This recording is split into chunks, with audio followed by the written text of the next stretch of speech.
seen the other side, and I lost so many there. Muy buenas a todos, soy Pedro Ibar, esto es Emotion Me y hoy tengo el placer de estar con un auténtico referente, Joan Gallardo, entrenador personal, entrenador de halterofilia, propietario del centro Joan Gallardo en Manacor, un auténtico referente en el mundo del deporte, en el mundo del desarrollo personal y para mí, vamos, hoy un podcast súper especial porque estoy con unas personas que me han ayudado al comienzo de abrir CrossFit Me. De hecho, antes de abrir CrossFit Me, he de decir que yo escribí a Joan para que me echara una mano con todas mis dudas y, vamos, no escatimo en tiempo para asesorarme y no lo olvidaré nunca. Así que gracias otra vez, tío, y gracias doble por estar aquí. A ti por la introducción y por invitarme. Bueno, Joan, yo te conozco, seguramente la mayoría de la gente que escuche el programa te siga porque llevas haciendo un trabajo diario desde 11 de agosto. 11 de agosto del año pasado, en tu programa, el podcast diario de Joan Gallardo. Uh-huh. Pero para que no te conozca, ¿cómo presentamos a Joan? Bueno, soy sobre todo un libre pensador y alguien que intenta aportar algo de valor a la gente a la que ellos creen que le puedo servir de algo.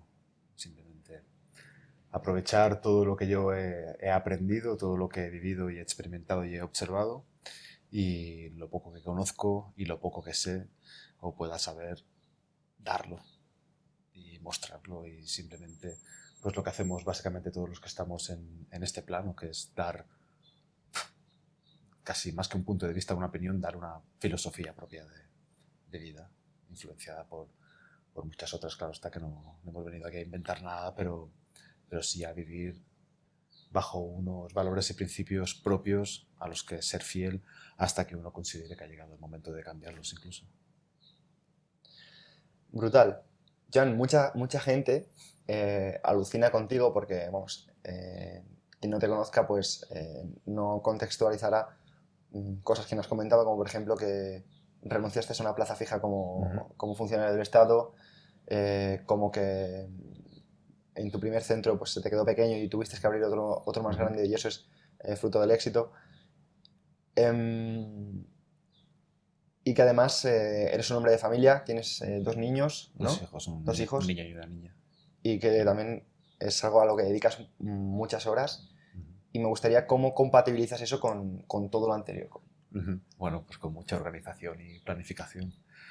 Y sobre todo últimamente los libros de David Allen y el Getting Things Done me ha ayudado muchísimo a quizá hacer lo mismo que hacía antes, pero con mucho menos estrés. Es cuestión de tiempo. Y yo siempre digo, y no es falsa modestia, que tampoco tiene nada de especial lo que hago yo. Y si lo hago yo, obviamente lo puede hacer muchísima otra gente. No tiene ningún mérito. Me levanto muy temprano y ya está, que eso siempre ayuda. Quiero preguntarte por eso, Joan, porque es costumbre en el programa preguntar a las personas pues, si tienen alguna rutina mañanera, cómo empiezan el día. Y me gustaría, porque yo sé que creo que eres el invitado que más temprano se levanta y es que decir porque tenemos aquí a mucha gente del club de las 5 de la mañana, pero creo que ganas todavía, así que nos cuentes un poquito cuál es tu rutina. A las 5 de la mañana ya llevo el segundo café del día.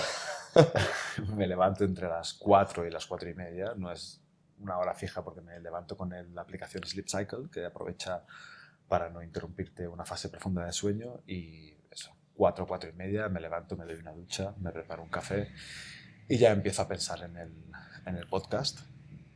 Primero de todo escribo unas páginas matutinas, como lo llamo yo, y luego ya reflexiono un poquito sobre lo que voy a hablar y enciendo la grabadora del podcast, lo grabo del tirón, lo subo a iVoox, escribo la descripción y se acabó. Y luego ya me pongo a trabajar, porque realmente yo empiezo con mis clientes a las 6 de la mañana y si te levantas a las 4 tampoco es que tengas demasiado tiempo. Genial. Joan, quiero preguntarte por tu centro. ¿Qué te ha llevado a querer montar tu propio centro? ¿Es un sueño cumplido? Más que un sueño cumplido es... Yo necesitaba un sitio más grande para atender lo que se me pedía. necesitaba un sitio más grande. Había mucha gente que quería mejorar conmigo y donde estaba no era suficiente. Y tenía que llevar a cabo esa inversión y atender la petición del público que tenía, de mi nicho. No podía desatender a algo que me clamaban desde todas partes. Mi sueño no creo que sea ese. No, la verdad que es un tema, no quiero entrar tampoco en profundidad, pero sí que a veces el tema de los sueños y las metas, ¿cómo los diferenciarías? ¿No? Porque sí que estás hablando de que querías satisfacer a esta gente, ¿no? Como una meta, Sí, porque pero no es un sueño. Mi misión, por ejemplo, yo siempre digo que mi misión es ayudar a los demás. Tengo ciertos dones que funcionan ayudando a otras personas y sería insultante para la gente que no los tiene negármelos y no utilizarlos para ayudar a las personas. Pero no digo que es mi sueño porque sé que puede ser que no lo haga toda la vida. Por ejemplo, para mí un sueño sería poder tener más tiempo para escribir cada día. Yo sé que mi carrera como entrenador personal, que hasta ahora y llevo más de una década, siempre ha estado plagada de éxitos, tiene un día final y quizá está más cerca de lo que yo mismo puedo llegar a pensar. Esto es mi vida hace 10 años, pero hace 12 o 13 no se parecía mucho a la vida que tengo ahora. Mi entorno hace 8 años no se parecía tampoco mucho al que tengo ahora. ¿Quién sabe cómo pueden ser las cosas dentro de 8, de 12 o de 15? Como bien sabes, no me apego a prácticamente nada y mucho menos me voy a apegar a una profesión o a un negocio como este. Brutal. Joan, me quedo con lo que has citado, ¿no? De un sueño es algo que quieres hacer toda la vida, ¿no? Es que yo me niego a creer que el sueño es algo para lo que trabajas y al final, después de muchísimo tiempo, un día puedes empezar a disfrutar de ello. A mí no me seduce esa idea. Yo quiero vivir eso y vivir el camino o esa trayectoria que pertenece al sueño tanto como el culmen, como el objetivo final del mismo sueño. Y yo quiero disfrutar todos los días, no solo cuando en teoría ya he hecho todo lo que hay que hacer para empezar a disfrutarlo.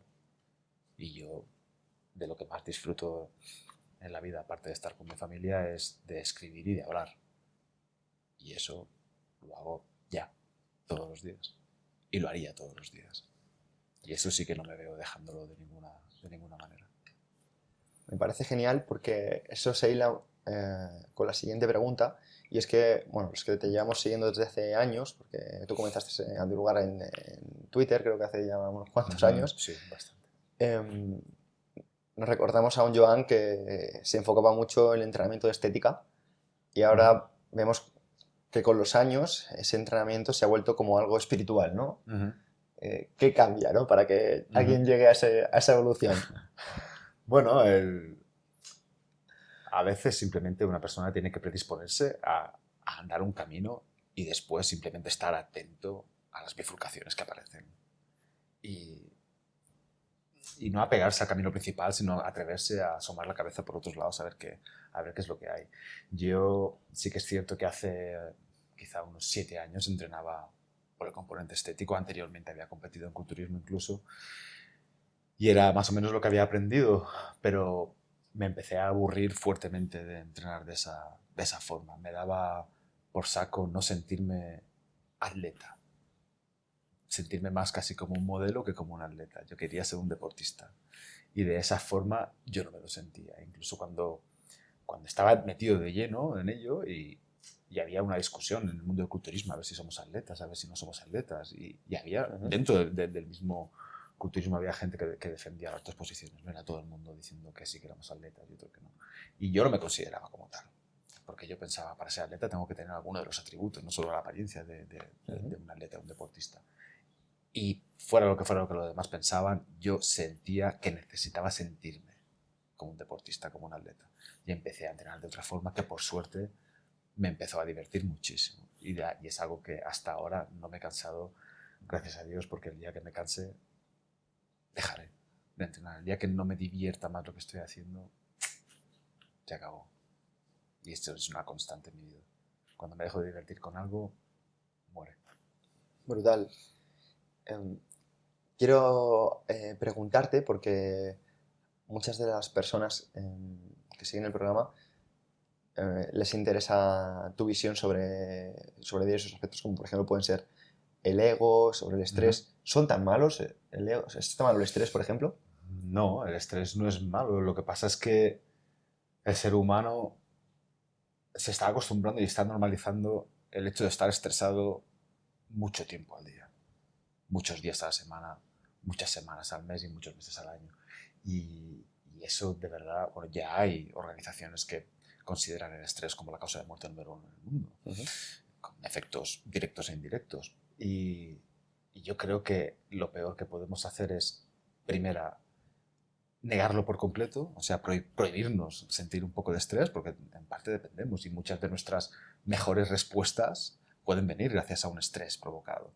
Yo siempre digo que si no sufres un poquito, no conoces tu verdadera medida, si no sabes de lo que eres capaz en un momento de crisis, si no te puedes conocer ahí, con el estrés mediante, no puedes decir que te conoces de todo. Pero llevarlo todo el tiempo y encima declararse incapacitado para ejercer ningún tipo de control sobre él, como hace todo el mundo, cuando dicen aquello de esta semana no entrenaré porque tengo mucho trabajo y estoy muy estresado. Y dices, yo siempre a mis clientes de broma les digo, pues no te estreses. Dice, ¿cómo que no me estreses? Y dice, bueno, si no puedes cambiar el trabajo, ni tu jefe, ni las horas, ni los compañeros, quizá sí que puedes empezar a intentar cambiar o a controlar un poquito más la forma en la que ves todo ese escenario. Pero directamente se declaran incompetentes para ello. Brutal, porque quiero que sigas un poquito con esta línea, porque mucha gente a lo mejor lo deja pasar. Y has dicho, no, decide no estresarte. ¿Cómo funciona eso? ¿Cómo va eso? Que tampoco es pasar de 200 por hora a estar parado, ¿no? Porque es lo que la gente... Pero ¿qué pasa? Que si no lo puedes conseguir todo, ya renuncias a una parte de ello. ¿Qué pasa? Que o estoy súper estresado, o si no me lo puedo quitar por completo, prefiero estar súper estresado igualmente. No puedes conformarte con eliminar a lo mejor un 30% de ese estrés. Con la meditación, por ejemplo, cuando me preguntan sobre cómo empezar a meditar, surge la eterna parte donde te preguntan aquello de pero se supone que tengo que dejar la mente en blanco. Y dices, ¿no te conformas con estar un poco más tranquilo haciendo meditación? ¿No te gustaría estar la mitad de nervioso de lo que estás ahora? ¿La mitad de estresado de lo que estás ahora? Me parece una gran inversión de tiempo, más que esperar llegar a estar con la mente en blanco de entrada. Es un añadido de estrés, de hecho, esperar que pase una cosa muy concreta. Eso es como, por ejemplo, en el mundo del entrenamiento, ¿no? Decir algo así como, es que no levanto como tú. Porque a lo mejor no sabes la de horas que yo llevo intentando levantar esto. Sí, exactamente. Justo ayer, estaba dando un entrenamiento y a un grupo de personas y había un chico nuevo que me seguía del canal de YouTube. Es muy gracioso porque es de Mallorca, pero me seguía hace años del canal de YouTube. Y, dices. Y me dijo, ayer hicimos un entrenamiento de fuerza y me intentó levantar un peso que yo veía claramente que no podía. Y le dije, chico, ni se te ocurra levantar eso. Déjame intentarlo, que alguna marca te tendré que coger algún día. No me jodas que ese es tu objetivo. Que ojalá lo consiguieras aquí conmigo, pero no comprendo los objetivos quizá y las motivaciones que llevan a esos objetivos. Y esa forma de ponérnoslo muy difícil. Nosotros mismos, además. Nosotros mismos. Cuando yo me paro a preguntar a personas ¿qué necesitas para ser feliz? Te ponen una serie de condiciones tan largas, tan variadas y tan difíciles que dices, va a ser muy difícil que seas feliz en la vida. Porque realmente para que se dé toda esta concatenación de sucesos, vamos, es más fácil que se alineen todos los planetas del sistema solar. Y no lo entiendo, es como si nos autosaboteáramos a propósito. Antes tan siquiera de plantearnos ir a por ello. Es que es muy curioso. Tiene que haber algo a nivel antropológico escondido ahí, porque es muy difícil darle un sentido coherente. Pues siguiendo con esa línea y hablando de a nivel antropológico, quiero preguntarte por el ego. Entonces, ¿qué opinas que pueda ser el ego parte de esa búsqueda de quiero superar a Joan, quiero ganar a Joan de ese chico, por ejemplo, o de muchas personas, ¿no? Mira, yo te voy a hablar en mi caso personal y después en todo lo que yo he observado. El ego, en mi opinión, es necesario en ciertas etapas de nuestra vida en las que no contamos con una experiencia y con un bagaje como para defendernos por otras vías, ante la sociedad, ante el mundo, ante las rivalidades en el colegio. Y es que de bien pequeños nos meten en unos entornos que es normal que parezca.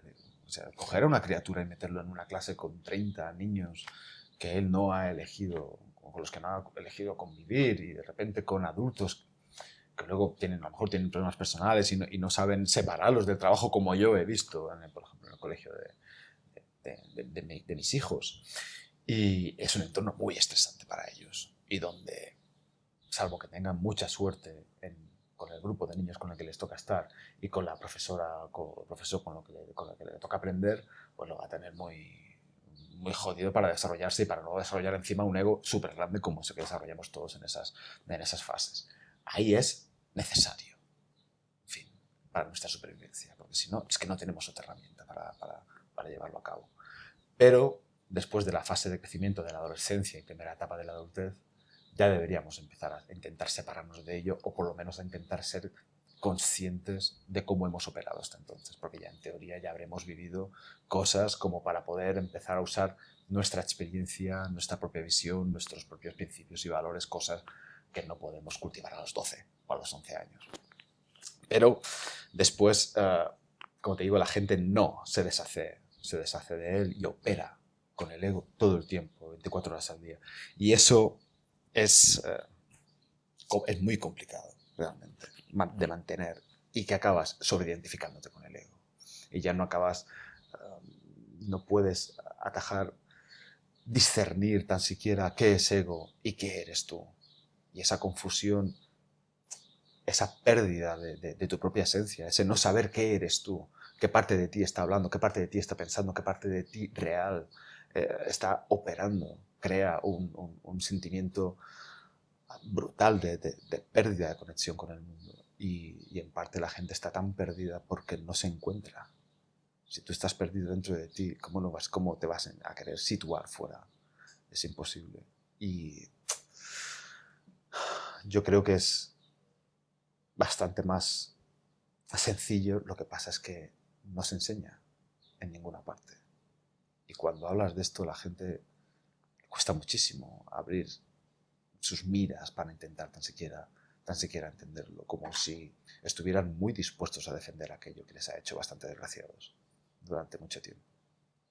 Quiero que hables, por fin, porque antes de empezar el podcast estás comentando la crisis de valores que hay desde niños, que hay personas que no identifican cuáles son sus valores, y que hablaras, por fin, de todo este mundo, ¿no? Del mundo de los valores, de por qué no hay, por qué hay personas que los tienen, por qué hay personas que no los tienen. ¿Cómo funciona eso? Realmente la gente en general no conoce los principios y valores que rigen su vida, principalmente porque hay gente que ni los tiene, que viven de una forma muy automatizada. Y aceptar esto es el primer paso, realmente. Cuando tú detienes toda tu vida un segundo y dices, vale, yo es que admito que me levanto con la hora más justa posible para llegar puntual al trabajo.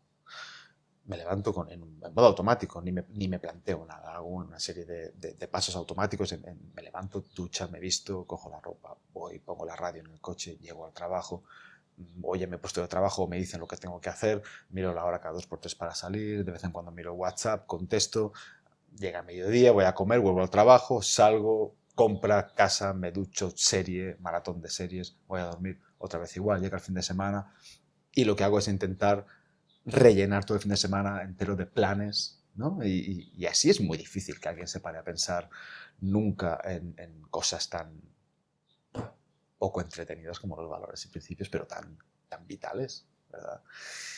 Y así es muy difícil dar puntada con hilo en este caso, ¿no? ¿Y por qué no lo saben? Yo echo de menos muchas cosas en la educación de nuestros días, y una de ellas es que desde primaria, desde bien pequeños, ya se les empiecen a hablar de estos temas, porque yo con mis hijos hablo de esto y lo entienden perfectamente.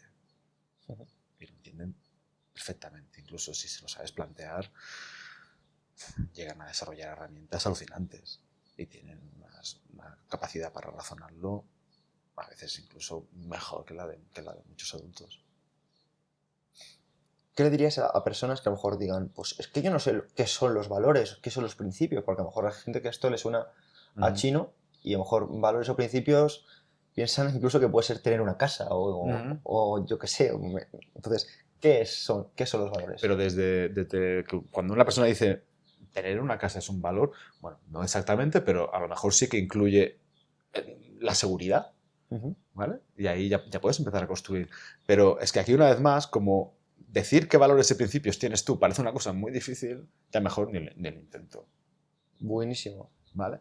Y si, por ejemplo, Tony Robbins tenía una fórmula que usaba él siempre para que una persona pudiera empezar a descubrir y a pensar un poquito sobre sus valores. Y era, ¿qué es lo más importante para ti en la vida? Y contestarlo no menos de 50 veces. Y él decía, para mí, la fe, la esperanza, la familia, y a partir de ahí pudo hacer su propia lista de valores. Y la verdad es que yo cuando lo leí, yo tenía claros a lo mejor que 7, 8 valores y principios básicos tenía yo en mi vida. Pero él dijo que cuando lo hizo por primera vez así en serio, cuando se puso con un papel y empezó a contestar esta pregunta, le salieron por lo menos 75. Y yo pensaba, eso es imposible, yo lo voy a probar. Y me puse y me salieron unos 60. Y dije, no ha sido tan difícil, además lo hice súper rápido, en cuestión de minutos.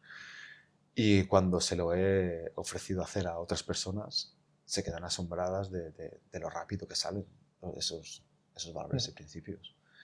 Y el otro día lo hablaba, y cómo eso nos puede situar en la vida. Muy fácil, ¿no? Realmente si para ti un principio importante es tener mucho dinero porque te da seguridad, quizá no necesites un trabajo súper vocacional, ¿verdad? Simplemente que te dé un buen dinero y una buena pasta en el banco. Sin embargo, si para ti el dinero no es importante, pero sentirte realizado sí que lo es, pues tienes que empezar a pensar otras vías, otros caminos y otras conductas. Si para ti socializar no es importante, ¿qué coño haces de marcha cada sábado hasta las 5 de la mañana? Y por ejemplo, para elegir parejas es lo mismo. Tiene que haber unos principios y valores que exponer encima de la mesa, de los cuales tampoco además te tienes que avergonzar. Y que tienes que dejar que la otra persona lo vea, y tienes que ser honesto con ello y con la posibilidad de que te rechacen por ellos, porque si no, luego vienen sorpresas. Tú querías una vida casera, era uno de los principios y valores de tu vida, la familia, y te juntaste con una tía que no quería. Y realmente eso ya lo podíamos haber sabido de entrada, si hubiéramos sabido nuestros valores y principios. Brutal. Quiero desarrollarlo dentro de poco, el tema de tu opinión sobre las relaciones, ¿no? Cómo enfocarlas. Pero sí que me quedo con que es importante coger tu lista de valores, coger la lista de valores de la persona que te gusta, ¿no? Y ver, antes de, oye, ¿a dónde vamos? Sí. Valorar cuántos hay en común, ¿no? Es importante el punto de partida, que luego los valores y principios van y deberían ir cambiando poco a poco a medida que pasan los años, las experiencias, la maduración de la persona, las vivencias, incluso el lugar en el que vayas a vivir. Hay ciertos valores y principios que no se pueden soportar en según qué tipo de culturas. Si quieres más o menos integrarte en ellos sin renunciar a tus creencias básicas, ¿no? Pero es vital tenerlos claros y usarlos además, ¿eh? Que no quede casi como un lema y se acabó, sino que rijan tu vida, porque vas a notar una coherencia dentro de ti.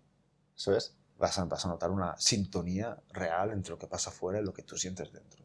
Y vas a notar que si hay alguna distorsión fuera, simplemente es cuestión de seguir empeñado en ello, en tus principios y valores, y ver cómo esa distorsión se acaba yendo o acaba siendo sustituida por algo que te provoque a ti esa coherencia dentro. Eso me encanta porque hila mucho con una filosofía o, digamos, con una manera que encamina, por ejemplo, gente como Mariano Sobuch, que es un cirujano plástico, como seguro que conoces, que habla de muchas veces los problemas que somatizamos a nivel de fisiología, a nivel de problemas físicos, vienen por no hacer lo que pensamos, por no hacer o por no hacer lo que sentimos, no sentir lo que pensamos o no pensar lo que sentimos, ¿no? A veces, ¿no? Y esto viene justo yo pienso que lo más importante para mí es la seguridad, pero a lo mejor busco algo más racional y viceversa, ¿no? Sí. No, es que la incoherencia, yo estoy seguro que para empezar provoca enfermedad. Y si no, provoca la mayor enfermedad, que es la plaga del siglo XXI, que es la infelicidad. Buenísimo. Y hay que intentar ponernos en un estado coherente. Buenísimo. Tengo un montón de preguntitas Ujú. que he intentado seleccionar de tus seguidores, ¿vale? Y aquí te las lanzo, Vamos allá. A ver. ¿vale? De CM Laura, Ujú. valores y principios por los que riges tu vida. Hay muchos. La familia, por ejemplo.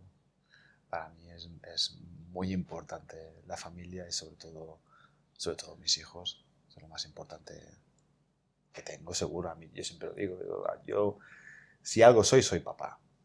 Y todo lo otro es un pegote, es un añadido. Es lo más importante de mi vida, la familia, el amor, la bondad, la humildad, la protección, la fuerza, la espiritualidad, la filosofía. El dinero no lo es, por ejemplo. Aunque sí que es cierto que cuando haces las cosas con mucho amor, con mucha sinceridad y con mucha honestidad, y te empeñas además en cultivarte y en estudiar sobre ello, pues te acaban pagando muy bien por lo que haces. Que la gente te reclama, la gente no te permite que no trabajes de eso. Eso es. Y eso es algo cojonudo también. Oferta-demanda, ¿no? O sea, si te conviertes en más exclusivo, Ujú. la gente te quiere, pues la Ujú. gente te paga más porque... Sí, y realmente cuando funciona es cuando no es una pose, cuando es algo que perfectamente podrías no querer hacer. Yo hay partes de mi trabajo que hago porque me las suplican, que yo no tengo ninguna necesidad monetaria de hacer. Y realmente lo que ya no más, yo vendo los conocimientos, claro está, pero ya lo que vendo en ciertos momentos es tiempo. 100%. Tengo una pregunta de Amarco81. Uh-huh. ¿Cómo haces para transmitir tanta paz? No hago nada, tengo la paz dentro y ya está. Es lo de dentro sale fuera siempre. Y siempre estamos enseñando algo, queramos o no. Y la gente siempre está absorbiendo algo de nosotros, quieran o no. Y si yo transmito paz, sin duda alguna es porque tengo paz dentro y tengo tranquilidad y tengo silencio. No lo he tenido siempre, pero ahora hace mucho tiempo que sí que lo tengo. Y es, para mí, si la felicidad tuviera que tener una definición cerrada, sería esa. Tranquilidad, silencio, paz interior, sosiego. Brutal, porque la siguiente pregunta de Gemma LM07, Uh-huh. ¿qué haces cuando la paz se convierte en ruido? Siempre hay técnicas y cosas que puedes hacer. Lo que pasa es que las tienes que conocer. Yo lo que no entiendo es cómo una persona puede no saber lo que tiene que hacer cuando está mal. Yo sé que cuando a lo mejor el día a día se va un poquito de madre y hay follones por aquí y por ahí en el trabajo, hay típicos problemas. Y hay momentos, yo soy humana, a mí se me hinchan los huevos como al que más. Pero yo sé perfectamente lo que tengo que hacer cuando estoy así. Por ejemplo, necesito estar solo. Necesito ir a pasear. Necesito ir a tomarme un café en una terraza apartada donde no me conozca nadie, cosa que ya es bastante complicada hoy en día, a leer y que no me moleste. Necesito ir a un parque y tengo un árbol concreto en un parque de Manacor que da una sombra bestial y pasa una brisa y es mi árbol y me pongo ahí y noto perfectamente cómo ahí soy capaz de razonarlo y de meditarlo todo mucho más y me pongo tranquilo enseguida. Buenísimo. De Ellen Garrett, ¿qué podrías decir a una persona para cambiar su mundo interior? Es difícil hacerlo de una forma voluntaria, quiero decir. Que tú digas, lo he leído aquí en la muy interesante, voy ahora un jueves a las 3 de la tarde, me voy y me voy a poner a intentar cambiar mi mundo interior.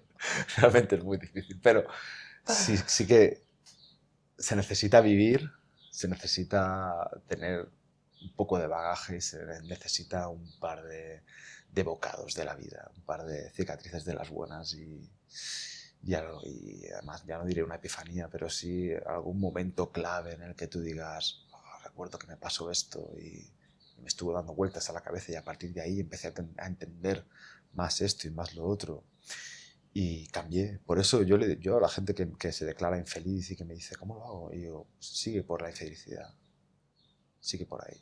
O sea, quédate un rato más nadando en la infelicidad, que seguramente cuando te empiece a doler de verdad, cuando empieces a angustiarte de verdad y cuando te sostengas en el último escalón de la miseria y veas el fondo y el abismo ahí, empezarás a tomar decisiones valientes y empezarás a poner todo en orden, todo lo que está dentro en orden. Se necesita ciertos episodios de sufrimiento, creo yo. Pues quiero, antes de pasar a la última pregunta que tengo de tus seguidores, quiero seguir un poco en esta línea y preguntarte qué tipos de sufrimiento ves en cuanto a de tamaño de sufrimiento, porque creo que hay como a veces experiencias traumáticas que nos han vendido como que te van a dejar en shock, ¿no? Como estresado para siempre. Sí. Pero ¿consideras que se puede salir de eso? ¿Consideras que se puede sacar algo positivo? ¿Consideras que a veces incluso puede ser bueno? Siempre se puede sacar algo positivo, seguro. Lo que pasa es que, hostias, yo lo que me encuentro es que tenemos tal necesidad de tener una ubicación en la sociedad y en el mundo.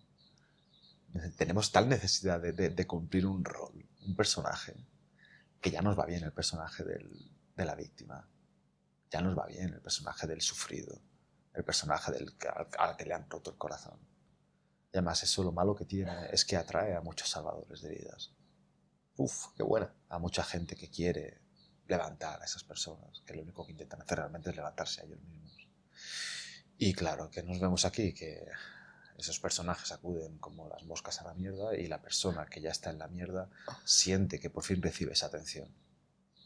Y la única verdad que yo me he encontrado, Pedro, es que todo pasa. Seguro.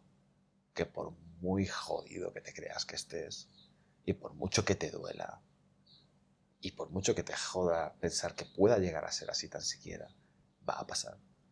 Todo pasa. Yo me acuerdo cuando me separé de la madre de mi hijo mayor, yo recuerdo lo devastador que fue levantarme al día siguiente para ir a trabajar y justo pasar por delante de su cuarto que tenía la puerta abierta. Y claro, al mirar dentro yo sabía que no estaba ahí ya. Que lo iba a ver dentro de 3 o 4 días, pero coño, ya no podía darle ese beso antes de irme a trabajar. Y me dolió tanto, fue tan angustioso, me costó tanto tragar saliva, que dije, esta mierda es insuperable. Esto me va a doler siempre, ¿sabes? Y incluso decía, es que no me sentiré bien si un día se me pasa esto. ¿Qué querrá decir? ¿Que ya no me importa? ¿O que quiero menos a mi hijo? ¿Cómo funciona esto? No tenía ni puta idea. Brutal, tío. Y llega un día que sí. Y llega un día que dices, ¿cómo puede ser que esto no me duela? ¿Cómo puede ser? Otro caso,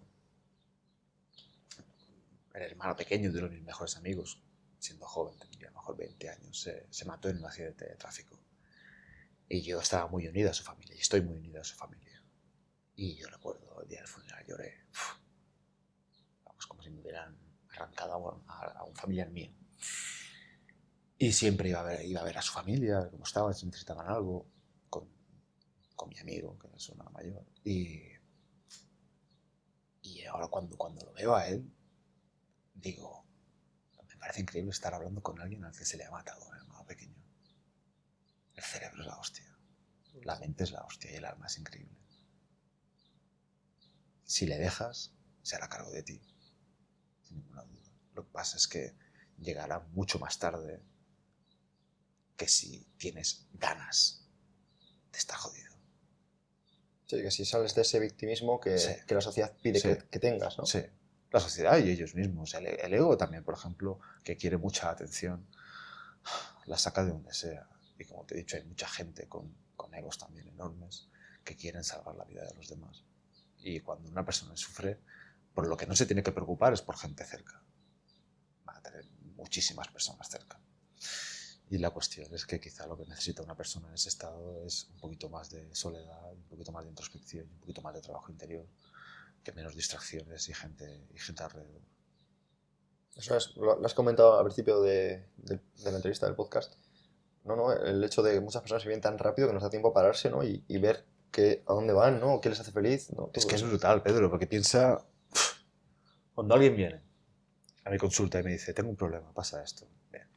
Y le digo, ¿desde cuánto hace que te sucede esto? Y me dice, bueno, hace dos meses, lo que sea. Vale, ¿cuánto tiempo le llevas dedicando tú ya a esto? ¿Cuánto tiempo has pasado? No pensando en lo que te jode, en lo que te duele, en el problema en sí, sino en cómo atajarlo, cómo intentar solucionarlo. En una semana cualquiera. ¿Cuánto tiempo inviertes en esto? Nada, Pedro. Nada. Cero. Brutal, tío. Es que Cero. lo estás diciendo, ¿no? La gente lo va a entender, pero es que ¿quién lo hace, no? O sea, Es que no lo haces, pero con ningún problema, además. ¿Vale? Odio mi trabajo, ¿no? Vale. ¿Cuánto tiempo pasas a la semana enviando currículums o formándote en otra cosa o estudiando por tu cuenta esto y lo otro o hablando con gente a ver si conocen a alguien que necesita un trabajo? ¿Cuánto tiempo pasas a la semana? No. Yo hasta que no me echen de donde estoy no me hago nada.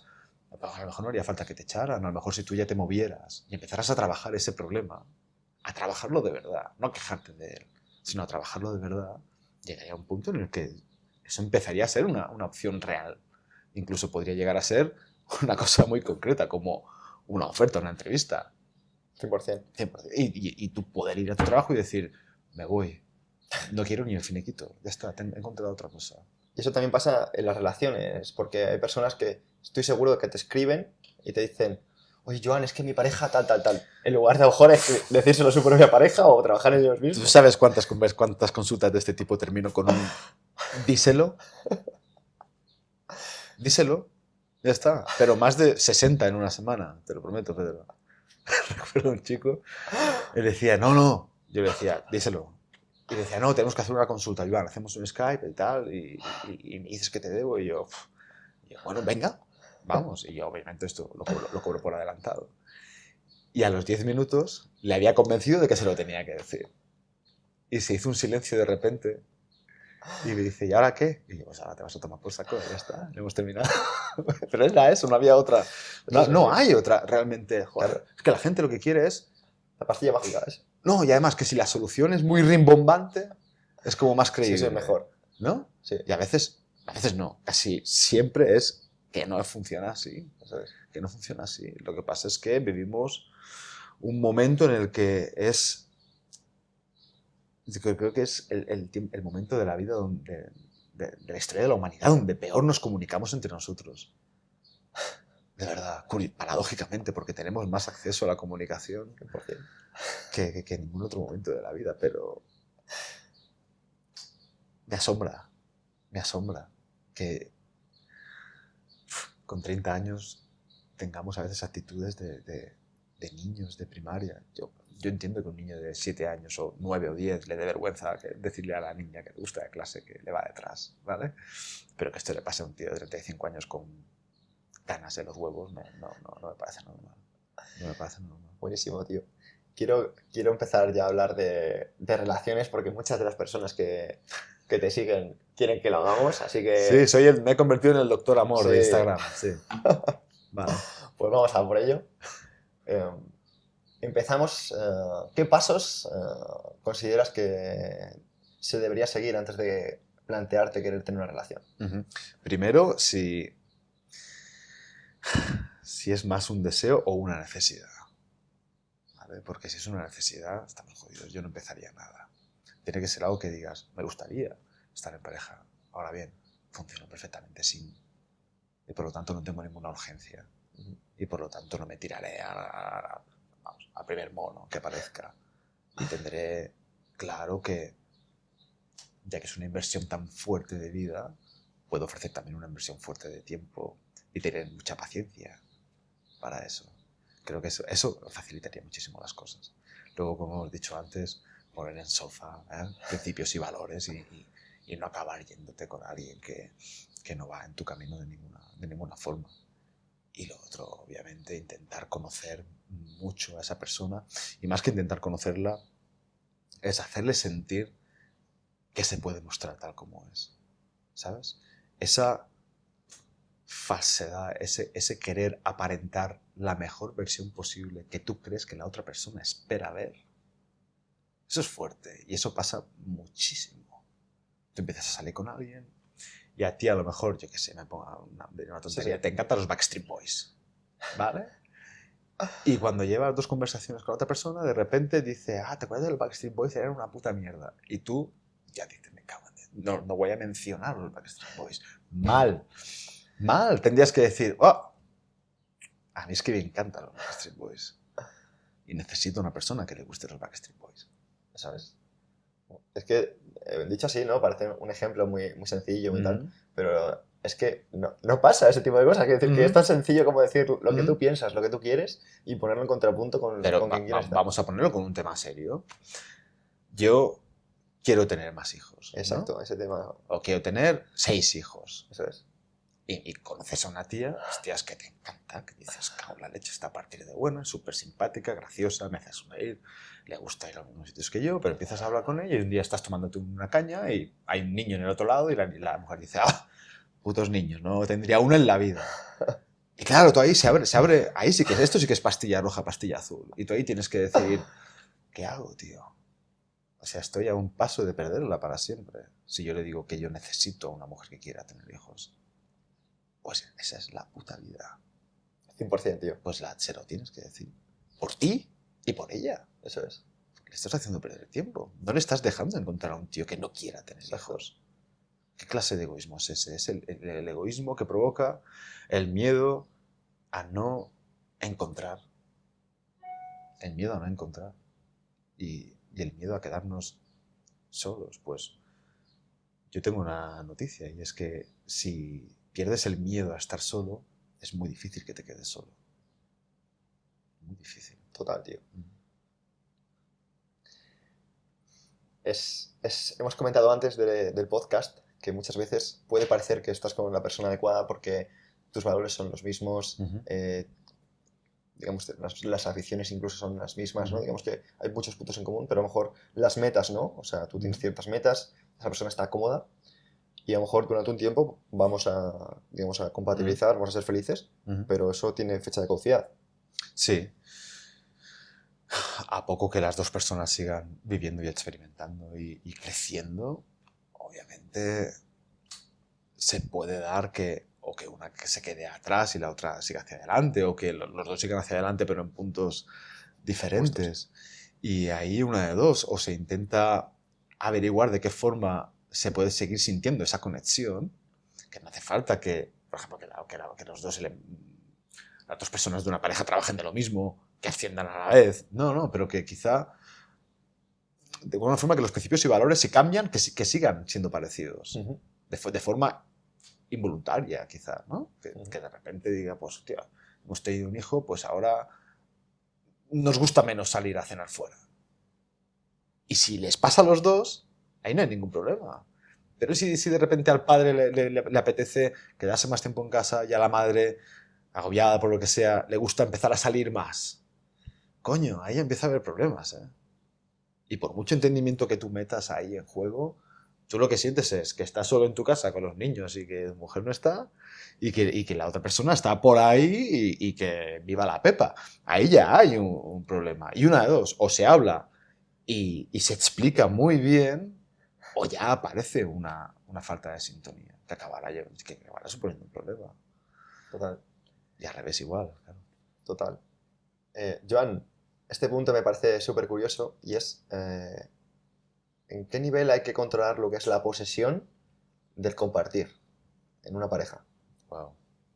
¿A qué te refieres, Fer? ¿Estamos hablando de poliamor o algo así? Podría pasar, tío, porque a veces es algo que yo creo que muchas personas van a sentir porque tú puedes estar maravillado con una persona por todo lo que te gusta, pero no dejas de recibir, porque al fin y al cabo somos lo que transmitimos, ¿no? Si tú te muestras seguro, fuerte, confiado, te pasará, Joan, que muchas personas se quieren acercar a ti. Sí. Y muchos serán hombres por admiración y otras veces serán mujeres por deseo. Y a tu pareja, pues si es del mismo perfil que tú, pues le puede pasar igual, ¿no? Claro que sí. Entonces, llegará un momento que inevitablemente acabe pasando que... no, quiero decir que igual que hay personas por las que tú que sientes admiración por ti, tú sientas admiración por alguien, porque para mí el amor es admiración hacia una persona. ¿En qué punto dices, a ver, esta persona no es mía, esta persona tiene su propia vida y me elige a mí, pero hay veces que pensamos, no, es que es mi pareja, es que es mía, es que soy yo el que tiene que estar con ella y no. Y yo quiero preguntarte cuál es tu opinión en cuanto a eso. Yo creo que no poseemos nada. No poseemos una puta mierda. No poseemos tan siquiera nuestros hijos, no poseemos nuestro trabajo, no poseemos a nuestra pareja. Nuestra pareja nos puede abandonar mañana o dentro de 2 horas. Y nosotros igual. ¿Vale? Es tu compañero temporal, que a lo mejor es temporal por todo el tiempo que vayas a vivir aquí. Y ya está, pero yo... Bueno, si hablamos del tema de compartir y tal, yo soy muy, muy tradicional en esto, soy un alma vieja. Y también tengo mucho los pies en el suelo y a mí no me provoca nada, no me sube una pulsación por minuto cuando alguna fan te dice que eres muy guapo. Doy gracias, pero como si me lo dijera un chico o un alien. Me da igual, no me... Tal vez no me he expresado bien. Quiero decir que llegará un momento que, porque todos, si estás en un proceso de desarrollo personal, de buscar tu mejor yo, inevitablemente pues, te acabas juntando con gente que a lo mejor no es gente cotidiana, no estamos hablando de tus compañeros de trabajo, tus compañeros de deporte, tus compañeros de, a lo mejor sino que vas a un proceso de gente que a lo mejor quiere algo más, quiere aportar más, quiere crecer más y seguramente no es un fan, no es una persona que ve una parte de ti, sino que es una persona que realmente no está buscando nada de ti, sino que tú sientes admiración por esa persona. Me explico, a lo mejor no sé si lo consigo transmitir o expresar de la manera que quiero, sino que, por ejemplo, cuando alguien te busca por esa admiración, pues tú dices, bueno, yo lo que veo es que simplemente es admiración por los valores, es admiración por el trabajo, es admiración por ciertas cosas, ¿vale?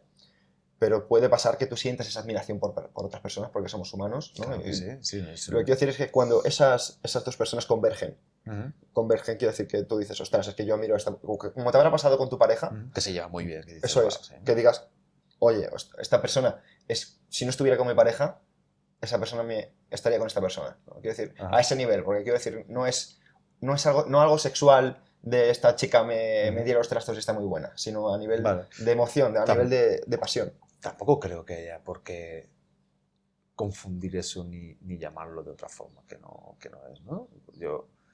¿Cómo lo llamas? Yo, por ejemplo, mi mejor amigo, Raúl, es homosexual y está casado, fue de los primeros en casarse en Mallorca. Y yo le digo, para la próxima vida yo me pido uno como tú.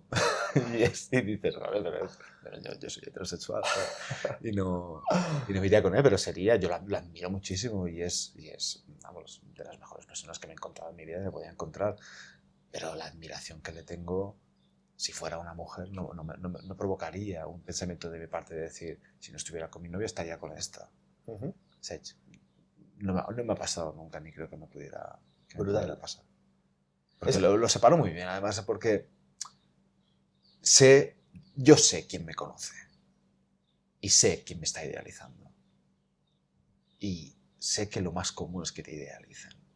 Por muy auténtico, transparente y honesto que tú te muestres en redes sociales, hay una parte muy fuerte, platónica, que es una invención que no existe de verdad, que se hacen las personas.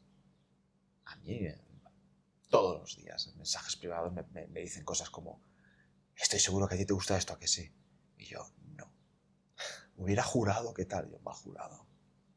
No idealicéis a nadie, porque eso no sale nunca bien. Y ahí sí que hay mucho sufrimiento y mucho dolor, por las dos partes, ¿no? Porque es muy malo idealizar a alguien y quien es idealizado no tiene ninguna culpa de ser como es. ¿Verdad? Y yo caí en ese error hace muchos años y lo intentaba razonar y decía, realmente es que la otra persona no tiene ninguna culpa de que yo me la haya inventado de arriba abajo. Y la culpa es mía. Ha salido esto como el culo, pero es culpa mía. Me gusta mucho porque aquí desarrollas, ¿no? El hecho de idealizar, ¿no? El hecho Sí, de sí, cómo a sí. veces vemos a una persona y nosotros queremos ver a lo mejor más de lo que hay, ¿no? Pero es que además pasa con todo, además, ¿eh? Es uno de los principales focos de infelicidad de la vida, porque idealizamos todo constantemente. Idealizamos las parejas que querríamos tener, idealizamos los comportamientos y conductas de nuestras amistades, idealizamos cómo tendrían que comportarse nuestros padres, nuestros hermanos. Los planes del fin de semana quedan brutalmente idealizados, las vacaciones de verano, el trabajo, el puesto para el que queremos ascender también está idealizado, el coche que te compras también está idealizado. La película que vas a ver al cine, la estás idealizando ya. Vas para allá pensando, ¿qué película va a ser la hostia? Y luego vas y la peli es buena, pero a lo mejor no es como tú te esperabas que fuera, ni mejor ni peor, pero no como tú esperabas. Y sales de ahí y dices aquello de, no es como yo esperaba. Perdón, el director de la peli no tuvo en cuenta tu opinión para hacer la película. Total. Y vale la pena pensar mucho en si estamos idealizando algo o no, porque nos ahorraremos muchísimo sufrimiento. Y no hay por qué, además, idealizar nada. No hay ninguna motivación para ello real. ¿Qué diferencia consideras que hay entre idealizar e ilusionarse? Es que idealizar es inventarte algo, ¿eh? Joder, ilusionarse más o menos. No creo, porque a lo mejor mucha gente lo confunde y mucha gente lo usa como sinónimos. Para mí, en la ilusión hay una parte de sorpresa y una parte de aventura. Cuando dices, no sé, es como si yo digo, venga, me ilusiona empezar la próxima temporada de halterofilia para la competición de mayo. No estoy intentando cerrar nada, me estoy tirando a la aventura. Me hace ilusión la aventura. Idealizar es, como lo piensan ahora la mayoría, es ilusionarse con un resultado exacto. Y Muy bueno. eso es peligroso. Genial. ¿Qué necesita alguien para caerle bien a Joan? Hostias, qué buenas estas. ¿Qué necesita alguien para que me caiga bien? Hostia, es que me cae bien diferentes tipos de personas, ¿sabes? Yo de eso estoy muy orgulloso de mí porque me podrías ver el mismo jueves a las 12 de la mañana tomando un café en la terraza del bar del lado del gimnasio, hablando con un cliente de fútbol y pasándomelo muy bien, y hablando con un cliente de filosofía y pasándomelo muy bien, hablando con un cliente de dinero y pasándomelo muy bien, y hablando con un cliente de lo que sea y pasándomelo muy bien también. O sea, no tengo un cliché, por decirlo así, ¿no? Un perfil cerrado. Para que me caigas bien tienes que ser buena persona o tienes que tener ganas de ser buena persona. Y ya está. Y no falsear nada, mostrarte tal cual como eres. Y no avergonzarte de ti. A mí me molesta, no, me da pena, me parece muy indigno que una persona se avergüence de lo que es, esté en el punto en el que esté, porque todos podemos crecer, estemos en el punto que sea, solo que algunos estarán más arriba, otros más abajo, pero todos seguirán hacia adelante. Hace poco leía un libro que intentaba averiguar si los niños que sacaban un 6 a final de curso en matemáticas realmente eran mucho peores en matemáticas que los niños que sacaban un 9, ¿no? Y los estudiaron muy de cerca un grupo a esos niños al principio de curso y al final de curso. Y se dieron cuenta de que tanto los que ya eran buenos en matemáticas como los que eran malos partían de aquí y durante el curso los dos progresaban igual. Progresaban lo mismo. Y uno acababa con un 9 y el otro con un 6. Y decían, bueno, ¿y qué pasaría si los que están en 6 empezaran el curso donde están los otros? ¿Acabarían sacando un 9 o seguirían una línea en la media? Y descubrieron que eso se podía perfectamente dominar haciendo que ejecutaran ejercicios de matemáticas durante el verano. La única diferencia es que los niños de clase alta, que eran los que sacaban mejor nota en la mayoría de casos, salvo niños superdotados, en casa tenían divertimentos de ese tipo. Tenían cuadernos de ejercicios, a lo mejor tenían una niñera que les hacía esto, tenían pizarras, etc. Y los otros niños no. El de Malcolm Gladwell, el libro, ¿no? ¿Él? ¿De Malcolm Gladwell era el libro fuera de serie? Pudiera ser perfectamente. Sí, muy bueno. Puede ser. Sí. Y es que últimamente todos los libros que leo mencionan a los libros de Malcolm Gladwell. El que estoy leyendo ahora, el de Mindset, creo que es Mindset, mentalidad para el éxito, actitud para el éxito, lo menciona mucho a Gladwell. Y el anterior que leí, que era el de 0 a 1, o Soy malísimo, pero es que me leo tanto. Así que es No, de imposible. hecho, tío, mola mucho. Luego tengo como 80 preguntas de gente que quiere saber libros, recomendaciones, etcétera. Ahora lo veremos, tranquilos. A ver, me encanta recomendar libros, porque es una cosa que me apasiona. Y pues lo único que era eso, la única diferencia era que sea el punto de partida que sea, funcionaba el estímulo que encontraban esos niños para creer que podían seguir creciendo. Y cuando se dieron cuenta de que no tenían por qué ser tan tontos o tan malos en algo, y empezaron a descubrir las vías. Ujú. Pero dejaron de autolimitarse, dejaron de pensar que eran de una forma X, de una forma concreta. Y ahora lo único cierto es que no tenemos ni puta idea de cómo somos, pero sí que creemos que no podemos ser de otra forma. Brutal. Y eso es raro de cojones. Muy de la filosofía de Goethe, ¿no? Vernos como más de lo que podemos ser. Claro que sí. ¿Por qué no? Es que no me vale que la gente diga, pero es que mi padre no me apoyaba, no sacaba lo mejor de mí. Vale, ¿y qué? ¿Y qué? No facilita mucho las cosas, pero... O las perjudica, ¿no? Porque Claro. anda que no hay gente huérfana que ha triunfado. Claro, ¿no? pero ¿cómo puede ser, Pedro, que en una familia 2 hermanos reciban la misma educación, reciban los mismos padres, la misma casa, todo igual, y un niño salga rebotado de las lecciones que recibe de sus padres y el otro niño las acepte todas, las buenas y las malas? ¿Por qué sucede eso? Hay una parte innata, pero seguro que hay un punto durante la vida del niño donde uno empieza a decir, un momento, es que a lo mejor esto no es como me dicen que es. Y de repente niegan que sea la verdad absoluta lo que están oyendo. Y empiezan a explorar en su cabeza si no hay otras formas de hacer las cosas. Y ahí es donde se da gran parte del crecimiento de una persona. Es lo que yo llamo el nacimiento de la conciencia. Qué bueno. De verdad, que es cuando tú la empiezas a usar, tienes conciencia desde el punto que eres consciente de que la tienes y que empiezas a darle caña. Qué bueno. ¿Cuándo desarrolló Joan la conciencia? Hostia, yo era me era todo muy ajeno desde muy pronto y sigue siéndome muy ajeno. Yo siento una extrañeza muy grande con el mundo desde siempre, pero sin que haya un sentimiento negativo por medio. Yo veía a mis profesores y pensaba en ellos desde un punto de vista, me imagino que adulto, y intentaba averiguar si esa persona era feliz o si no era feliz, o si realmente estaba muy enfadada o contenta, o si le gustaba el trabajo que hacía. Y quién era transparente, quién no, quién era honesto, a quién le gustaban los niños. Y yo creo que ya en esas épocas ya creo que ya estaba fuera de Matrix. Joder, brutal, tío. Eso, quien piense que eso te da facilidades en esa época, ni hablar. Te hace pensar más, ¿no? Te vuelve loco, ¿no? Claro, pues, mucho, porque cuando te das cuenta de que estás obligado a vivir unas etapas que te son, me repito, que te son ajenas, que dices, si por mí fuera yo no viviría esto que estoy viviendo aquí ahora mismo. Pero coño, que tengo 13, 14 años, tengo que ir y sentir que estás súper obligado a hacer algo que no quieres hacer. Era muy complicado. De hecho, la única forma en la que yo tuve de poder pasármelo bien en esa época fue hacer exactamente lo que me daba la gana. En todo momento, sobre todo en donde pasaba más horas, que era en el instituto.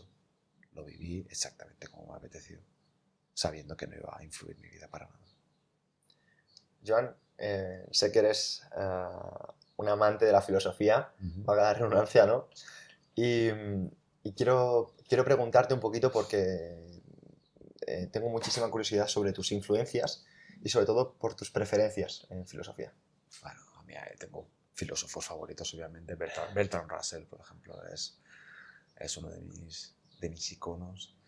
Y también hay personajes que quizá no se considerarían filósofos como tal, pero que para mí son figuras filosóficas, ¿vale? Que son como Krishnamurti, por ejemplo, o incluso como Rollo May, que era psicólogo, por ejemplo, pero para mí era un filósofo brutal, porque se dedicaba a pensar, a observar y a pensar, y a ofrecer también una filosofía de vida. Por ejemplo, Rollo May destacaba muchísimo la importancia de cierta dosis de culpabilidad para después llegar al crecimiento, diciendo que si tú no te sentías culpable por tus errores, era imposible.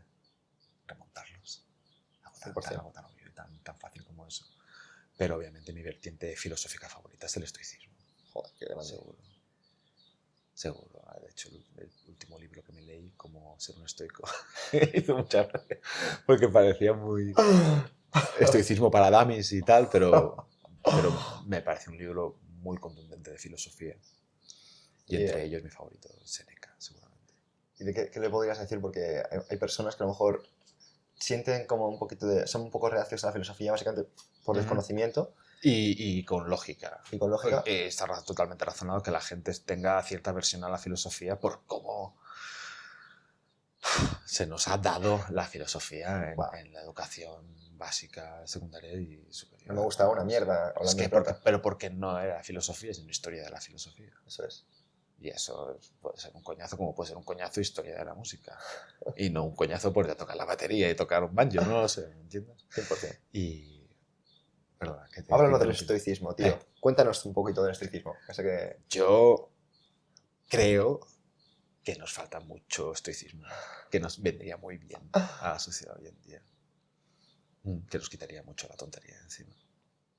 Totalmente. ¿Qué le podrías decir a una persona que a lo mejor escuche el podcast y esté pues empezando a leer un poquito sobre estoicismo, pero que a lo mejor no tenga ningún tipo de idea de cuáles son los valores o qué defiende o cómo ve el mundo un estoico? Es que sigan leyendo. Que sigan leyendo porque además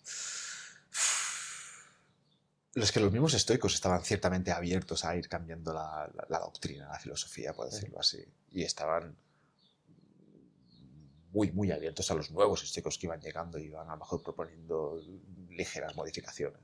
No es el mismo estoicismo de Epicteto o el de Séneca, por ejemplo. Tienen ciertas variaciones ínfimas, pero que ya hablan de un estilo distinto que luego se irá desarrollando. Y el estoicismo, sobre todo, le iría muy bien a la gente porque le haría ganar perspectiva. ¿Vale? Bueno, de hecho, es como el budismo, básicamente, ¿no? Sí, se parece muchísimo. Y también tienen pues, el cristianismo también tiene muchas cosas en común con el estoicismo. Y me imagino que algo debió beber de ahí. Y sobre todo también empezarían a entender, por decirlo así, muy vastamente de qué tienen que preocuparse y de qué no tienen que preocuparse. Y realmente de lo único que te tienes que preocupar es de aquello sobre lo que tú tienes cierta capacidad de actuación, cierta capacidad de control, que son muy pocas cosas en la vida. Y todo lo otro, pues ya habrás ejercido esa influencia y a partir de ahí se trata de aceptar y de no querer luchar y que no provoque unos sentimientos negativos hacia ti. Y, por ejemplo, recuerdo cuando estuve a punto de palmar en el viaje de estudios haciendo rafting, que casi muero ahogado, me quedé atrapado debajo de una barca con los rápidos río abajo.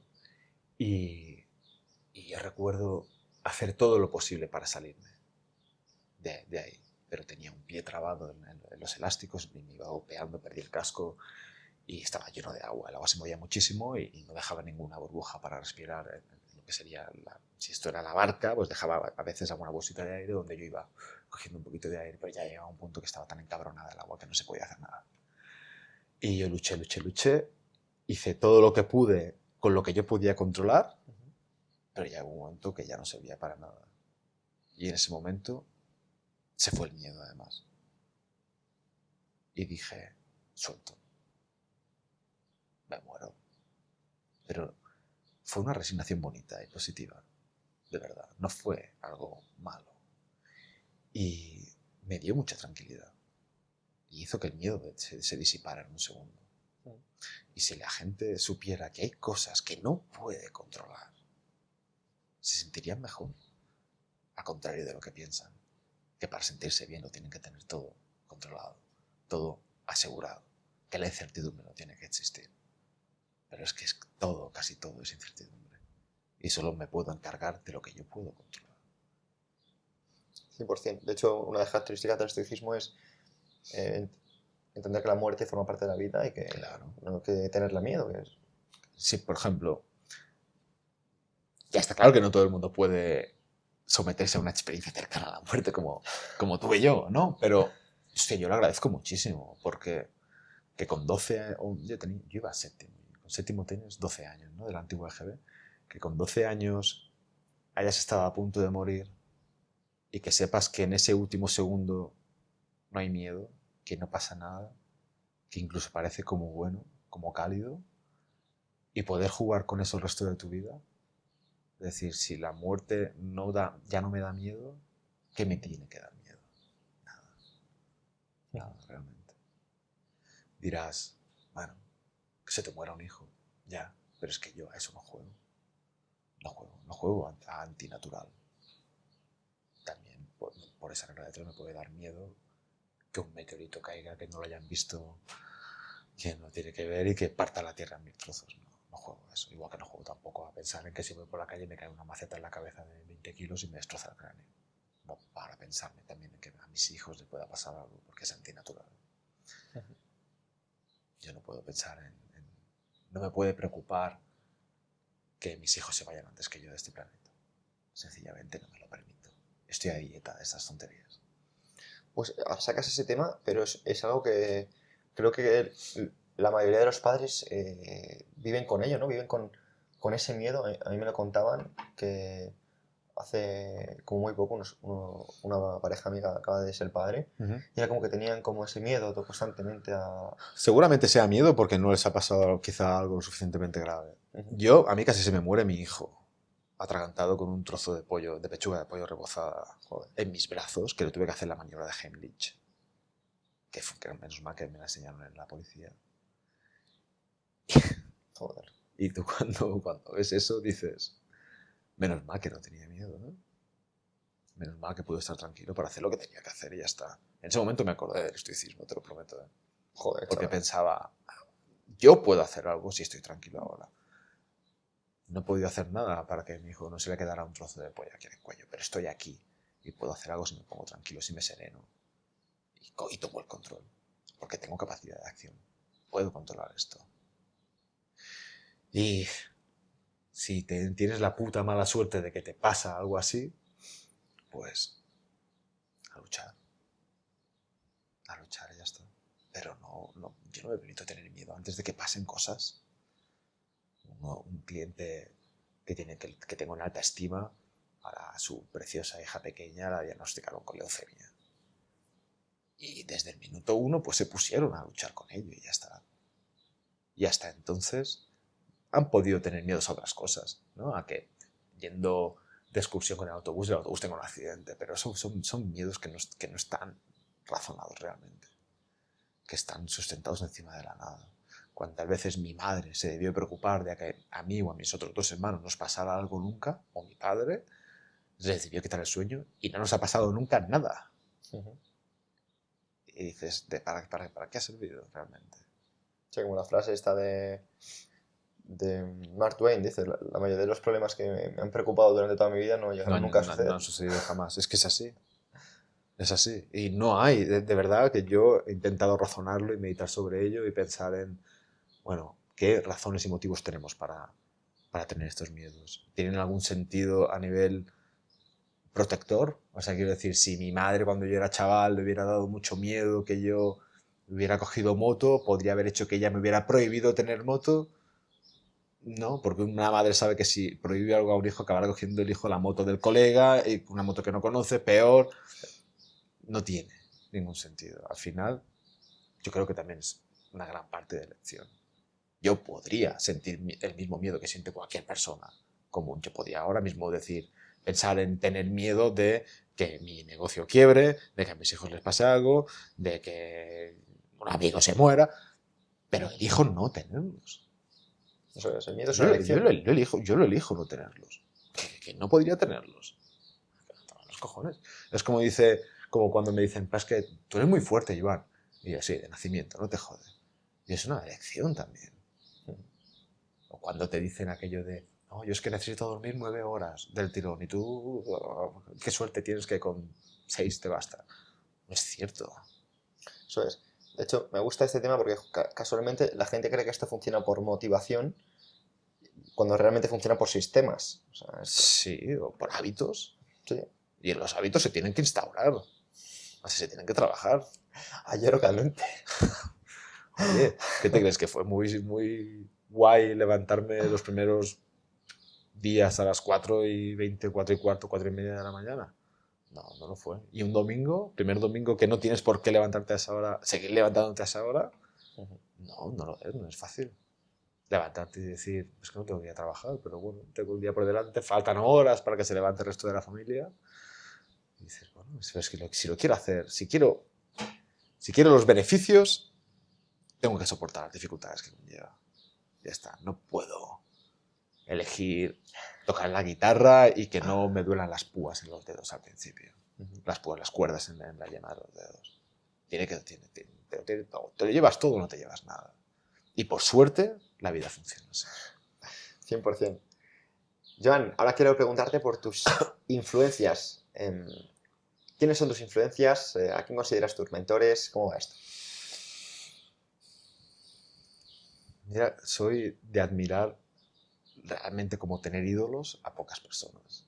Yo tengo como ídolo a Juan Antonio Cebrián, que era el director de La Rosa de los Vientos, que murió inesperadamente antes de empezar un programa, y recomiendo a todo el mundo que escuche pasajes de la historia en iVoox, que es una recopilación de parte de sus programas. Y tengo por ídolo a Seth Godin. Me parece una maravilla porque es una de las personas que, obviamente sin conocerlo de nada, solamente a través de sus obras, he sentido literalmente como alguien me daba un empujón a mí. Yo que estoy acostumbrado a dar empujones a los demás, de repente notar uno fuertísimo en mi espalda leyendo sus libros, a mí me impactó muchísimo. Porque me daban, siempre que leo algo de Seth Godin, o simplemente mirándolo a la cara, me dan ganas de hacer cosas. Y eso no sé de qué coño tienes que estar hecho para provocar esas reacciones. Y más en un tipo tan poco impresionable como yo. Y bueno, ya después están todas las figuras de las que he leído más. Por ejemplo, me impacta muchísimo todo el trabajo que hizo Krishnamurti, todo el trabajo que hizo Wayne Dyer, Rollo May, Bertrand Russell, Peterson, por ejemplo. Me impacta muchísimo la inteligencia de este señor. Y el libro 12 reglas para vivir es uno de los libros que yo más he recomendado últimamente. Pero no te creas que soy de tener muchos ídolos. Pero ni de niño. Por ejemplo, idolatra a Bob Marley. Eso sí, pero porque tengo la influencia directa de mis padres. No lo elegí yo. Yo nací escuchando a Bob Marley en casa. No tiene mérito. Hablabas antes del podcast de que da un poquito de pena, ¿no?, que ahora mismo no haya unas figuras de valores, unos filósofos de verdad, ¿no?, a los que emular, ¿no?, o intentar transmitir eso. Ya no hace falta ni que sean filósofos, sino que tengan una visión, que tengan otra cosa que ofrecer, que se impliquen de alguna forma, que digan, aun sin tener la verdad de su lado, que casi nadie tiene ninguna verdad absoluta que en su mano que dar a nadie, pero sí que alguien que tenga una buena posición y una gran influencia en la gente, sobre todo en la gente joven, que demostrara que tiene algo más en la cabeza, en la mollera, que hablara. Yo recuerdo, por ejemplo, Will Smith, no sé si fue los MTV Awards, que dijo eso, el famoso discurso ahora ya de que para triunfar en la vida hay que correr y leer, ¿no? Y él decía, porque correr, cuando estás ahí que los pulmones te arden y no puedes más y te quieres parar, pero sigues. Y dije, yo odio correr. Después de la academia de policía yo paso de correr, ya corrí todo lo que pude correr ahí. Pero yo lo veía decirse a Will Smith y decía, seguro que mañana muchos niños se van a ir a correr. Y van a intentar buscar esa sensación de la que está hablando él, de la que te quieres parar, y van a intentar averiguar si se paran o si no se paran. Pero porque es Will Smith. ¿Vale? Y después decía él, y hay que leer. Lee, niños, porque cualquier problema que vayáis a tener en la vida, ya habrá alguien que haya escrito sobre ello y que lo haya solucionado y que haya encontrado diversas formas de solucionarlo. Así que correr y leer. Pues echo de menos que eso no pase muchas más veces. 100%. Que no haya más gente como en la Jim Carrey, por ejemplo, sí que parece que ha tenido una especie de despertar espiritual y está muy bien. Russell Brand, que era un actor así como de celebrities, que iba con Paris Hilton, el tío, no sé qué revelación tuvo, una epifanía, pero si lo queréis buscar en internet es una pasada lo que puede decir este hombre. Pero son muy pocos. En el mundo del deporte, ahora mismo tendría que pensarlo, pero está lleno de otras cosas.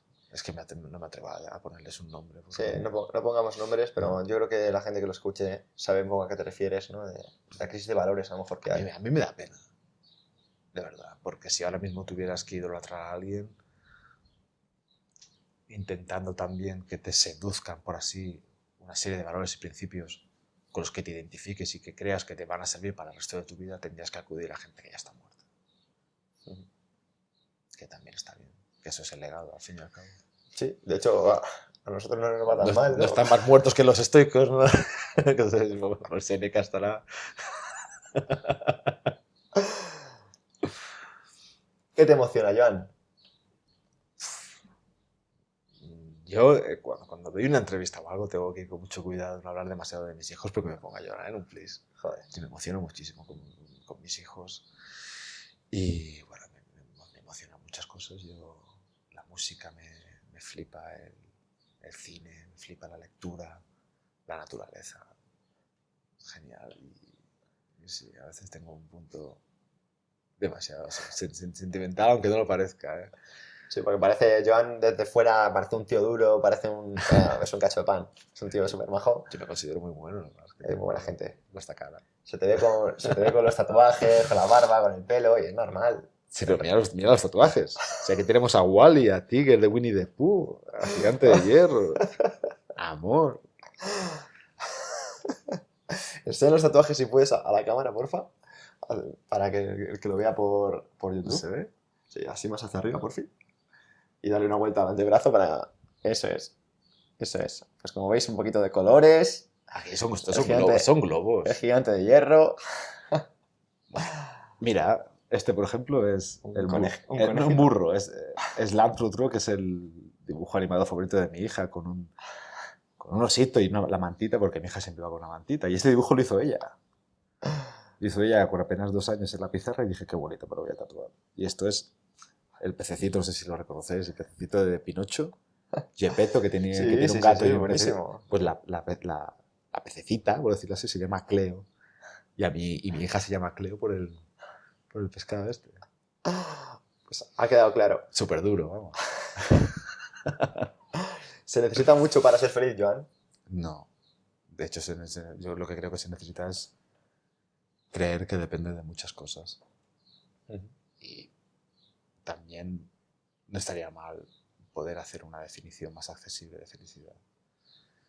Y que sea algo que se pueda empezar a practicar ya.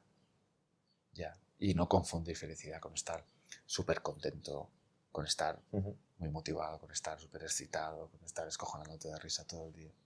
Para mí eso no es estar feliz. Una persona feliz puede estar triste. Por supuesto que sí. Porque qué buena. Es como decir que una persona que pesa 200 kilos no puede tener hambre. Claro que puede tener hambre una persona que pesa 200 kilos. Igual que un niño que está infranutrido, que pesa 25 kilos, como le des una pata de cordero entera, ese niño va a estar súper lleno. Pero no quiere decir que tenga un aspecto como tal. Pues la felicidad no es estar todo el tiempo viva la pepa. Es otra cosa. Para mí la felicidad puede ser un estado de fondo permanente. Tu propio remanso de tranquilidad, de paz y de silencio, de tranquilidad. Y por debajo de él, pues, ir experimentando los estados de ánimo normales en un día a día. Cabreado, enfadado, excitado, alegre, sonriente, cansado. Lo que sea. No confundir un estado de ánimo con un estado de ser. Joan, quiero también ser respetuoso con tu tiempo, que llevamos aquí 1 hora y 20, pero quiero preguntarte porque eres de los invitados que más leen y además que lees muy variado y me encantan los libros que escoges siempre, los libros que compartes. De hecho, os recomiendo desde aquí que si seguís el programa sigáis a Joan porque comparte contenido de calidad constantemente, sin parar. Y no solo contenido de otros autores, sino contenido propio, y eso es de mucho valor. Y desde aquí quiero pedirte que no solo digas tipos de libros, sino que te voy a mencionar un poco temáticas, ¿vale? Y que recomiendes algún tipo de lectura en concreto, si quieres un par de libros por temática para la gente que esté. Si te parece. Vale, ¿Vale? interesante. Por ejemplo, de filosofía, un par de libros que digas, pues mira, estos libros me Yo gustan. creo que Meditaciones de Marco Aurelio creo que es básico y además es fácil de leer. Es así un formato como frases cortas. Que Sí. al fin y al cabo era un libro que se hizo para... No era un libro, ni siquiera era un cuaderno de notas para él, para él mismo, como recordatorios. Y leérselo desde ese punto de vista, sabiendo esto, hace que la lectura sea mucho mejor. Sí. Y que se entienda aún mucho mejor. Y La conquista de la felicidad de Bertrand Russell. Creo que es imprescindible que la gente se lo lea también. Y algo de Thoreau. Total. Y si quieres decir más, está... Ya basta. Vale. Podría decir muchísimos. Vale. Por ejemplo, de psicología, del trato, por ejemplo, con personas, que tú como entrenador eres un tío que trata con mucha gente variada. Por desgracia, creo que no puedo decir que haya leído nunca nada que me haya enseñado a tratar con la gente. Directamente. Creo que haber leído sobre todos estos aspectos y entenderte a ti mismo y a partir de ahí empezar a desarrollar una mejor empatía y una mejor asertividad ya te deja más preparado, ya no solo para relacionarte con los demás, sino para conocerlos.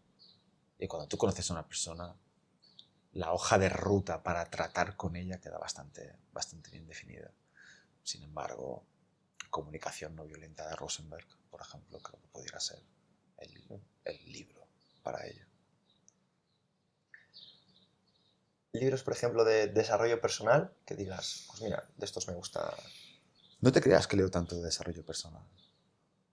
La verdad, el otro día lo pensaba y digo, joder, es verdad que no leo apenas sobre esto. Es que pasa cuando lees tanto, tío.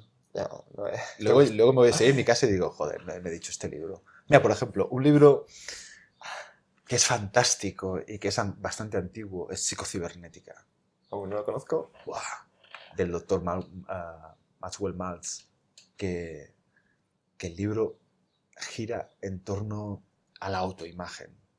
El tío era cirujano plástico y se dio cuenta de que cuando la gente se percibía más guapa, también se convertía más lista, más segura, más confiante, etcétera, etcétera. Sí, Y hablaba y empezó a explorar por esa vía la importancia de la autopercepción, de cómo te percibías a ti mismo. Por ejemplo, hace muchos años se hacían unos experimentos más interesantes de los que se hacen ahora. Y a una serie de alumnos que iban muy rezagados, de chavales, de niños, les hicieron una falsa revisión médica y les hicieron creer que necesitaban gafas y que hasta ahora habían sacado malas notas porque no veían bien la pizarra. Les pusieron unas gafas simplemente de cristal que no tenían ni aumentos ni nada de ningún tipo y los niños empezaron a mejorar sus notas. Pero porque se percibían como niños más listos. Porque llevaban gafas y porque se lo habían dicho. Que estaba muy razonable realmente. Sí, de hecho funciona, tío. Es como el efecto Pigmalión, ¿no? Sí. A una persona le dices, buah, tío, qué bueno. De hecho, tío, como entrenadores, es algo que podemos experimentar, yo creo que con pocas personas, tío, porque yo estoy seguro que te habrá pasado que a una persona, simplemente usando el efecto Pigmalión, le habrás dicho algo así como, ¡guau, qué movilidad tienes! Sí, y sí, casualmente sí. esa persona luego desarrolla una movilidad mucho mejor de la que tenía en cualquier momento. Desde luego que sí. Pero saber jugar con eso es parte de nuestra profesión, ¿verdad? Sin tomarle el pelo a nadie. No, desde luego, no estamos hablando de eso. Pero, por ejemplo, como tú le digas a alguien, a veces comentarios honestos, ¿no? Que tú dices, joder, pues esa sentadilla es fuerte para el tiempo que lleva realmente. Y esa persona llega a su casa y empieza a buscar vídeos en YouTube de fuerza para sentadillas. Y a lo mejor lo ve y no lo había pensado nunca y viene y dice, pues quiero entrenar más veces así. Sí, 100%. Y eso está bien, pero porque en algún momento ya se ven capaces de llevar a cabo ese tipo de ejercicios, de entrenamientos o de vida incluso. Y la autopercepción me parece clave. Brutal. Joan, ahora que te estoy viendo leer mucho rollo inteligencia financiera, emprendimiento y todo eso, ¿qué libros podrías recomendar? Hay un libro que me parece esencial para la gente que quiere montar un negocio, que quiere emprender, que es el libro negro del emprendedor de Trias de Bes. Ese libro se lo tiene que leer cualquier persona antes de mover un dedo, porque te pinta la verdad. Yo que soy emprendedor, que soy autónomo desde hace muchos años además, cuando me leí el libro dije, joder, me hubiera ido muy bien leerlo desde el principio. Y por suerte tengo que decir que no hice la mayoría de cagadas que él dice que no hay que hacer. Nunca hay que hacer casi todo el mundo. Y después, si hay que emprender, hay que leer de marketing. Y para leer de marketing hay que leer a Seth Godin. Y yo opino que también hay que leer a Lluís Bassat, que además es de aquí, es español y es una maravilla. Él tiene el libro rojo del marketing, me parece que se llama, de la publicidad, creo. Y es muy inspirador. O sea, no puedes emprender sin saber de marketing. Y después, si vas a emprender algo relacionado con el arte, entendiendo por arte incluso hacer vídeos en YouTube o escribir o hacer un blog, etcétera, tienes que leerte La guerra del arte de Steven Pressfield. Me lo leí no hace ni 2 meses o así. Y lo compartiste mucho, además. Es uno de los 3 mejores libros que me he leído en mi puta vida. Joder, De pues calle. apuntarlo, por favor. Lo recomendó Seth Godin en una entrevista. Qué bueno. A Seth Godin le preguntaron 2 libros y el tío puso así los ojos así y dijo, La guerra del arte de Pressfield. Este seguro.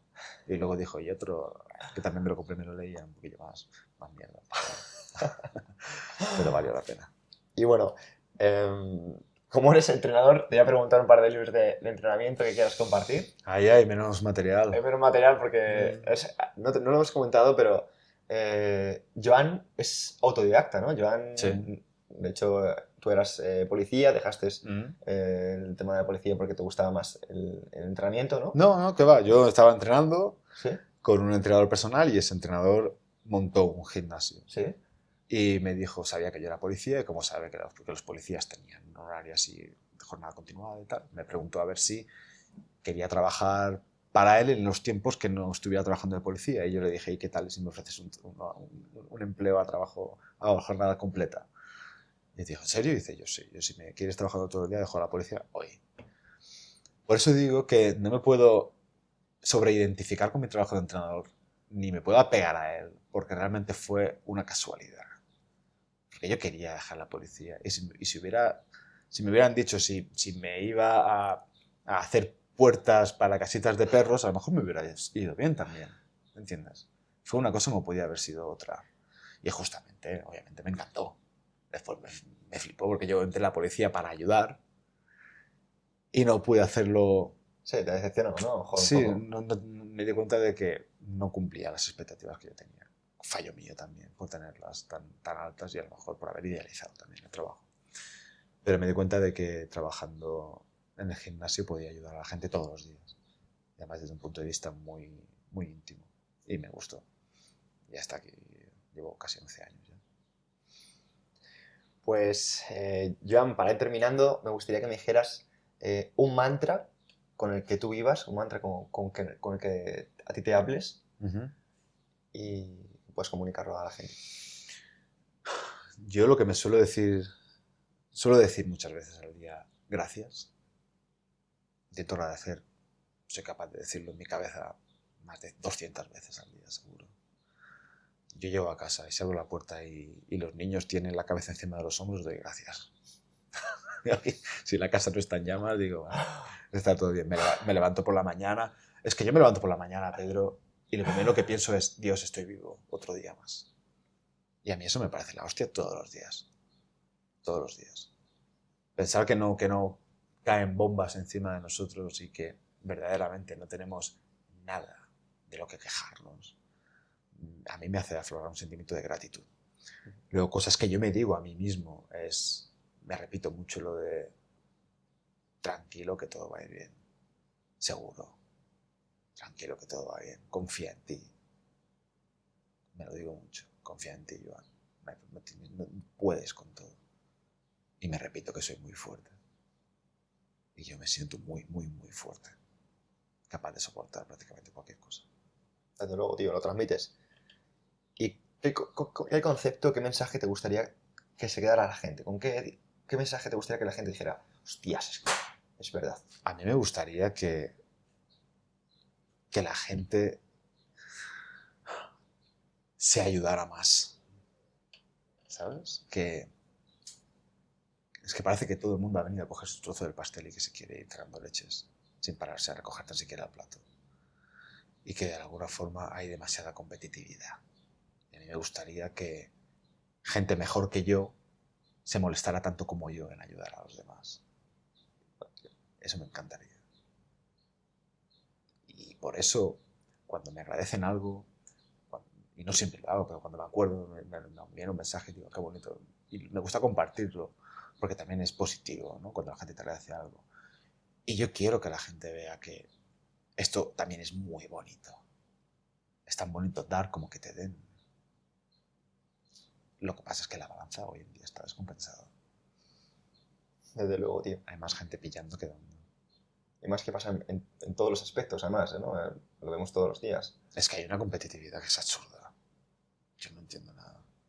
Cuando realmente estamos hablando de que están muchas veces vacías esa competitividad, porque no va a ningún sitio. O sea, para comprarte un coche mejor. Es absurdo. La verdad es que no lo tengo razonado. Me cuesta muchísimo ponerme en la piel de estas personas pensando, no se va a acabar, ¿vale? Aquí hay para todos y hace falta mucha ayuda y todo el mundo puede aportar algo, pero hostia, cómo nos molesta que la gente tenga éxito. A mí eso me jode muchísimo. Cómo nos molesta que la gente sea feliz. Cómo nos molesta que a la gente le vaya bien. A mí me da mucha rabia. Lo mejor que le puede pasar a alguien que te odia, lo mejor que te puede pasar a ti con respecto a esa persona es que a esa persona le vaya muy bien la vida. Te dejará de odiar. Y si tú odias a alguien, seguramente sea porque eres un puto infeliz. Y si te fuera mucho mejor la vida, o si alguien te ayudara y te facilitara eso, dejarías de odiar a los demás. Al final el odio es una falta de confianza en ti mismo. También es una forma de impartir un poquito tu justicia, ¿no? Sí. Cuando ves que hay gente mala y que te hace una putada y que a lo mejor la vida no se lo hace pagar, dices, pues te voy a odiar. Porque a nadie le gusta que le odien.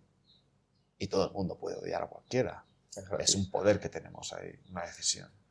Y dedicarte a odiar y además hacer que se note, incluso tratar mal a la gente, es nuestra forma de adelantarnos a la vida, ¿no? De no esperar, de decir, sí, la vida será muy justa, pero yo seré más rápido. Pues no, tenemos que admitir y aceptar la idea de que no somos ni tan buenos y al fin y al cabo tampoco tan rápidos como la vida para poner justicia en la vida. ¿Qué concepto te gustaría o qué consejo te gustaría darte a ti mismo, pero que a veces te cuesta escucharte? Yo es que tengo una relación muy buena conmigo mismo, Pedro. Pues entonces, cojonudo, yo me llevo muy bien conmigo mismo, me caigo de puta madre y cuento mucho conmigo. Es que esa es la cosa, yo cuento conmigo. Yo si me tuviera que ir a una guerra, Pedro, yo querría un compañero como yo. Me querría a mí de compañero. Y esto encima puedo meterme ahí sin caer en una egolatría. Desde luego. Y sé muy bien cuál es la diferencia porque yo he sido un ególatra durante mucho tiempo de mi vida. O sea, a mí no me va a venir nadie a hablar del ego porque yo tenía el ego más grande de España, seguro. Como dice el refrán, creo que es serbio o yugoslavo entonces, que decía, si un yugoslavo se quiere suicidar, se sube a lo más alto de su ego y se tira para abajo. Y seguro que se mata. Yo me identificaba mucho con ese refrán. Decía yo, y mi ego, yo he llegado a decir unas barbaridades, incluso escribiéndolas, pero porque las sentía. Y no las borro de internet porque quiero que la gente sepa que también hay ese proceso tiene que existir y que lejos de avergonzarte de él, tienes que dejar que la gente vea también tu evolución. Eso es. De hecho, eso dice mucho de personas como tú que no tienen miedo a mostrar de dónde vienen, sino que lo muestran como parte de un proceso, claro, para enseñarlo, básicamente, para que la gente mejore, claro, en sí. Si es que lo que no hay que hacer es alejarse del mundo real, porque entonces te deja de seguir la gente. Y sobre todo porque hablamos de ese idealizar, ¿no? Claro, esa persona que ha sido perfecta siempre, ¿no? Y que se crean que tienes algo de serie, de fábrica que ellos no tienen y que por lo tanto ya es inaccesible a que hagan algo Te parecido. rompería con tu mensaje. Exactamente, yo lo que quiero es que la gente se dé cuenta del potencial que tiene y de que se crean que cualquier cosa en su vida es posible. Si mides 1,50 m y tienes 60 años, a la NBA ya no llegas. Pero seguro que puedes hacer un montón de cosas. Eso es. Y si nos alejáramos demasiado de eso, no inspiraríamos a nadie. Sí, es muy sencillo. Si yo me leyera solo libros de 1800 páginas, nadie cogería un libro por Joan Gallardo. Y ahora mismo, cientos de personas al año leen, quizá por primera vez en mucho tiempo, porque yo les he inspirado así. Yo fui al campeonato de España de máster de halterofilia, Pedro, y no menos de 8 o 9 personas vinieron a decirme que habían empezado a hacer halterofilia por mis vídeos de YouTube. Y eso fue así, porque yo empecé a hacer vídeos de YouTube cuando era un don nadie en la halterofilia, cuando tenía unas marcas de mierda, pero lo mostraba. Y la gente a eso le gustó. Y dijo, aquí hay un youtuber que tiene 4 o 5 mil seguidores y tiene un snatch casi como el que tiene mi colega del quinto, que no es nadie. Qué guay esto, yo voy a ir a probar a ver cómo se hace. Incluso uno de los campeones de la categoría, que me flipó, porque me dije, joder, yo he quedado bronce y este cabrón que empezó después que yo, gracias a mí, ha quedado oro, y me sentí súper orgulloso. Y decía, joder, esto es genial. Pero si yo hubiera hecho vídeos ya de primeras con snatch de 180 kilos o 170 y clean and jerk de 215, 220, no te sigue nadie. Claro, porque es como el síndrome del impostor, ¿no? Voy a esperar a tener esto y tal, y cuando tenga esto, Claro. y tenga esto, y me saque el máster y Claro. todo esto, empiezo a compartir. Claro. Por eso muchas veces los libros sobre economía personal, finanzas, riqueza, etcétera, fallan, porque no son realistas. Te empiezan a contar, bueno, sí, por ejemplo... Así hice mi primer millón, ¿no? ¿Eh? Así hice mi primer millón, ¿no? De todo eso. Sí, es el Millionaire Fastlane, me parece que se llamaba en Sí, inglés. pero ponerte un ejemplo. Que... Sí, o el de ponerte a comprar casas y Sí. eso es así, que dices, aunque sí, quizás sí que funcione, no es para todo el mundo. Por eso a mí me gustan mucho los libros sobre ahorro, ¿vale? Porque lo puedes empezar a hacerlo ya. Y está hecho para gente que no está pensando en hacerse millonario, sino en gente que está pensando en no pasarlo mal para llegar a final de mes y punto. Para jubilarse un poquito mejor, ¿no? Yo creo que ya ni piensan en eso. Sí, ¿no? Cuando tú tienes la primera urgencia, que dices, hostias, no tener que pedir dinero para cuando se acaba el mes, cosa que yo toqué durante mucho tiempo por la puta crisis del Euribor, no te planteas nada más la subsistencia de mes a mes. Y pensar que yo puedo ponerme en paz conmigo mismo por las veces que lo pasé muy mal con el dinero, ayudando a que otras personas no lo pasen mal, así, me parece fantástico. Mucha gente me dice al mes que ahorra desde que enseñé ese libro a leer, o esa aplicación, la de Monify Me, para llevar un registro del dinero que vas gastando en tu día a día, o el truco del presupuesto, que es salir de casa con un presupuesto, con X dinero, no ir con la tarjeta, sino, por ejemplo, tú intentar deducir cuánto dinero vas a gastar en ese día y salir de casa con ese dinero, pero no vas. Y acabar el día con ese dinero. Y no tener un sobregasto. ¿Entiendes? Y la gente me llama y me dice, joder, es que ya no paso tantas penurias para llegar al final de mes. Cada mes ahorro 100 euros. Y dices, puta madre. Tiene que ser realista. Tú a una persona si le das padre rico, padre pobre, no le sirve para nada. Depende de la edad también. No es lo mismo una persona que ya tenga cargas familiares, que tenga una hipoteca, que a lo mejor un chico de 20 años, Claro. que a lo mejor no tenga esa educación financiera, ¿no? Claro, pero a un chico de 20 años lo que tienes que enseñarle es a no gastar emocionalmente. Sí. Y a dejar de pensar que todo lo que tiene forma parte de él. Y que va a encontrar felicidad en las cosas. Muy bueno, ya. Y que el coche que tiene es él. Y que la ropa que lleva es él. Y que a los sitios a los que va es él. Todo esto hay que enseñarle que es muchísimo más que eso. Joan, para ir terminando, ¿qué consejo te gustaría darte a ti mismo, pero al Joan de 20 años, si pudieras llamarle por teléfono? Le diría que todo pasa, seguro, y que confíe en mí ciegamente. Como, básicamente le diría sigue así. Seguro. Pues Sigue así. Sí. brutal, Joan. Me gustaría que si tú quieres dejes algún mensaje para la gente que te está escuchando. Desde aquí simplemente agradecerte tu tiempo, tío, porque de verdad que ha sido un honor, un placer sobre todo y otra vez gracias, tío. Nada, el placer ha sido mío. Y a la gente, nada, simplemente decirles que lo que yo he descubierto es que todo esto es mucho más sencillo de lo que parece. Y que lo otro que he descubierto es que quien lo hace complicado somos nosotros mismos. Que intentéis siempre simplificarlo todo al máximo y que no os compliquéis la puta vida.